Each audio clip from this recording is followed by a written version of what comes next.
1er au 10 septembre se tient le Festival du cinéma américain de Deauville, l'occasion de voir de nombreuses stars fouler le tapis rouge. Parmi elles, Tess Barthélémy, la fille des acteurs Judith Godrèche et Maurice Barthélémy. La jeune femme d'à peine 18 ans a fait sensation aux côtés de son frère, Noé Boone. Rentrée studieuse, comme chaque année, pour les stars qui se retrouvent au Festival du cinéma américain de Deauville. Cette 49e édition lancée le 1er septembre dernier prendra fin le 10 septembre prochain et a déjà vu de nombreuses célébrités fouler son tapis rouge. Après une apparition remarquée aux côtés de leur mère Judith Godrèche, Tess Barthélémy et Noé Boone sont de nouveau apparus mais tous les deux seulement pour cette fois. Frères et sœurs étaient présents à l'occasion de la projection du film The Pod Generation. Pour l'occasion, la jeune femme tout juste âgée de 18 ans portait un crop top débardeur noir et une mini-jupe de la même couleur.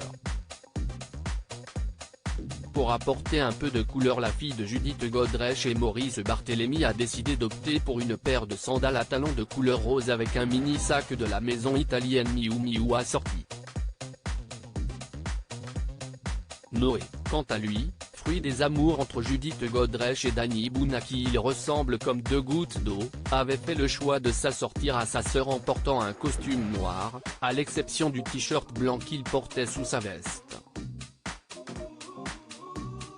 Tess et Noé ne sont pas à Deauville puisqu'ils ont tous les deux travaillé avec leur maman sur sa mini-série Icon of French Cinema qu'elle a réalisée et présentée en Normandie.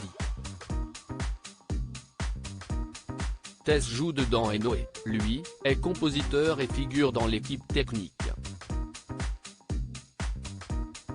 Tess Barthélémy, la benjamine de Judith Godrèche est née en 2005 de la relation de l'actrice avec l'ancien membre des Robins des Bois. Ce dernier s'est d'ailleurs confié sur sa fille samedi 2 septembre dans Télématin alors qu'il était venu promouvoir son premier roman de fiction baptisé L'Expérience. Tess, comédienne comme papa et maman, peut compter sur le soutien de ses parents. Si estime Maurice Barthélémy qu'il a d'ailleurs dirigé dans son film Pas très normales activités alors que sa mère était scénariste dans Under the Eiffel Tower, d'Archie Borders, où la jeune femme tenait également un rôle. Sur sa fille, Maurice n'avait que des termes élogieux. Il se confiait sur son refus du rôle d'Astérix dans Astérix aux Jeux Olympiques pour une raison bien précise. Le papa assurait n'avoir aucun regret car il a fait ce choix pour assister à la naissance de sa fille. Ma fille, à l'époque, était sur le point de naître. Si j'avais accepté le rôle, j'aurais pu rater la naissance de ma fille et surtout les 6 premiers mois de la vie de ma fille, soutenait-il. Il poursuivait, ça a été un peu un dilemme et finalement j'ai dit non. Et je ne le regrette pas parce que je crois que ce sont des moments hyper importants dans la vie d'un père, de s'approprier comme ça son enfant. Fier de sa fille qui a bien grandi du haut de ses 18 ans, le réalisateur a eu une sacrée prise de conscience en la voyant au Festival du cinéma américain de Deauville. Maurice expliquait, elle est comédienne et hier je suis retombé sur une photo où elle montait les marches à Deauville, et là j'ai été vraiment choqué parce que là j'ai vu une jeune femme. Alors que pour moi, dans ma tête, si est encore mon bébé. Puis de conclure, je suis assez fier d'elle parce qu'elle sait parfaitement ce qu'elle veut et elle bosse. Elle est top.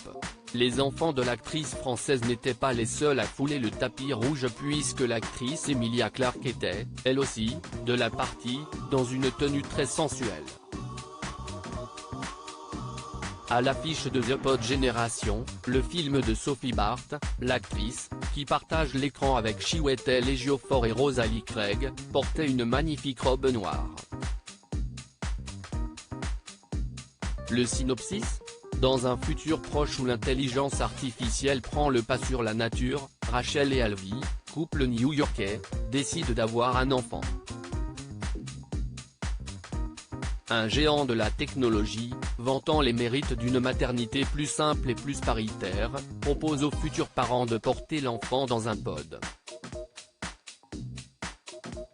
Alvi a des doutes, mais Rachel, businesswoman en pleine ascension, l'incite à accepter cette expérience.